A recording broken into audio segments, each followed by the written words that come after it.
My deepest condolences for those of you Model Y long-range owners out there, because Tesla just dropped the price of that model by $3,000, and it's only been out on the road for a couple of months. So that really sucks for you early adopters, having to put up with the quality control issues and now finding out you could have saved a bunch of money if you waited. But there is a decent chance you got full self-driving, a lot cheaper than the rest of us. So, look at the bright side here as well. But for those of you who are in the market for a Model Y and haven't bought one yet, this is great news, because it appears Tesla just straight up cut the price by $3,000 and with no other compromises. You're still given the 19-inch Gemini wheels, you still get autopilot included, and the range has not changed at all. They have also lowered the price of the Performance Model Y, which used to have an optional performance package. Definitely kind of weird that someone would get the Performance model without the performance equipment, but now it's just considered default, and it's overall $1,000 cheaper than it was just a few days ago. The crazy thing about these price cuts is that the dual motor long-range Model Y is actually now cheaper than it was originally unveiled for. So if you guys been watching my videos for a while, I've talked about how, okay, back when they unveiled the Model Y, autopilot was not included for free. The pearl white multi-coat was also not included for free. And also when they originally unveiled it, they said that the 18-inch Aero wheels would be stock and you'd have to pay more to get something nicer. Now, the white paint is still by default. You have a better range than originally advertised. You're getting 19-inch Gemini wheels instead of those 18-inch Aero wheels, and all of that, and it's $1,000 less than Tesla originally said it was going to be. I don't know what that means for the standard range Model Y, but I think that's a pretty good deal. And these price cuts were not accommodated by anything else on the website from what I found. So the Model 3, S, and X, they're all still the same price as they were before. The Model Y delivery times have not changed either. They are still both 4 to 8 weeks, but there is a little bit of interesting development when it comes to the standard range option, because just this morning I was looking at the website, as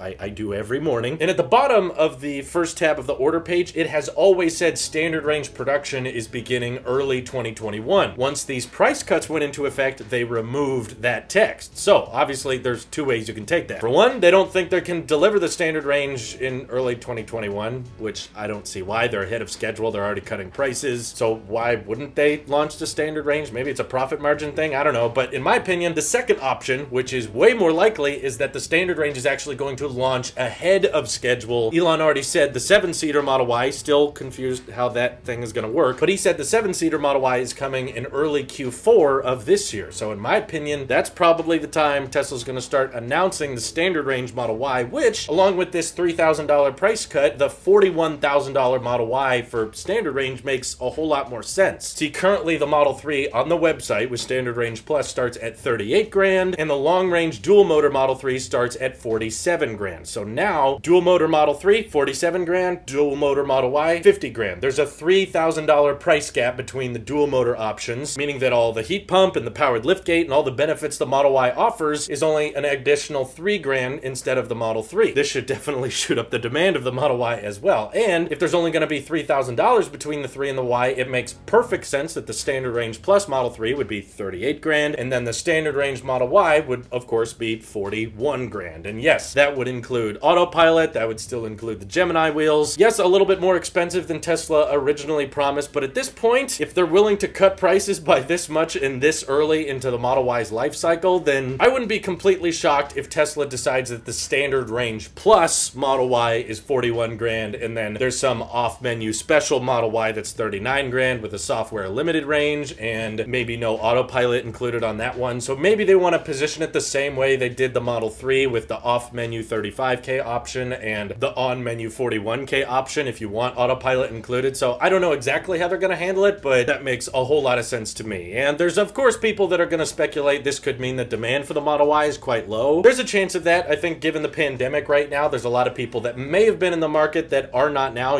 Money's kind of tight for a lot of families. So in the short term, Tesla may see it fit that we should probably start lowering prices now if we're ramping production and there's less orders coming in. I totally see that as a possibility. But in the long run, Tesla knows the Model Y is going to end up outselling the 3, the S, and the X all combined because of all of the features the Model Y offers, the market it's serving. So in my opinion, the fact that it's actually cheaper to build a Model Y than a Model 3 based on some of the casting simplifications in manufacturing, the less manual labor required, and Elon has already alluded that they're going to find out even more efficient ways in optimizing the Model Y assembly line for Germany. So if they're already doing that at Fremont, why not just lower the prices now, get more cars on the road? All of these variables have probably a certain amount of truth to them, but the good news is the price difference between getting having a Model 3 and Model Y is no longer as big as it used to be. The bad news is, if you got a Model Y already, I'm sorry, you probably could have waited a little bit longer and gotten a better deal, but that's the story with all Teslas. It was the same thing with the Model 3, same thing with the Model S and X. If you're willing to play the waiting game, you will always find better deals down the road. I'm sure Model Y will probably be even cheaper a year from now, so you can always wait. Eventually, it just comes down to, are you ready now, and can you afford it comfortably? Let me know what you guys think of the Model Y price cuts by hitting me up over on Twitter. Join my Discord. We can chat more about it there. Thank you all for watching. Hope you have an excellent rest of your day.